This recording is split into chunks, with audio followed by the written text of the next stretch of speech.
भिवंडी शहरात सुरू झालेल्या मुसळधार पावसानंतर आता आपण पाहू शकता जो भिवंडी ठाणा रस्ता जो आहे जो अंजूर फाटा काल्हेर कशेळी पूर्णा या मार्गाने जातो या मार्गावर सुद्धा मोठ्या प्रमाणात पाणी साचलेलं आहे। आपण आता राहणार गावाच्या हद्दीतील होली मेरी स्कूलच्या नजीक आहोत, ज्या ठिकाणी आपण पाहू शकता 3 ते 4 फुटाहून अधिक पाणी जे साचलेलं आहे आणि त्यामुळे हे मोठमोठे ट्रकचे सुद्धा पूर्ण चाक जे आहेत ते चाक जे आहेत त्या पाण्यामध्ये बुडालेले आपल्याला दिसत आहेत। त्यांना सुद्धा मोठ्या या ठिकाणावरून प्रवास करताना मोठा त्रास होतोय आणि अशीच परिस्थिती राहणार असेल, त्यानंतर काल्हेर असेल, कोपर असेल या ठिकाणी सुद्धा झालेली आहे, ज्यामुळे या ठिकाणी जो आहे पाऊस जो आहे मोठ्या प्रमाणात पडल्यामुळे येथील जो संपूर्ण रस्त्यांवर मोठ्या प्रमाणावरती पाणी साचलेलं आहे आणि अशा पाण्यामधूनच आता सध्या या वाहनांना मार्ग काढावा लागतोय।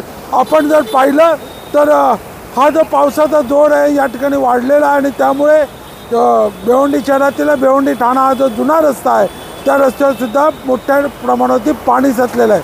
भिवंडी संजय भोई, TV9 मराठी।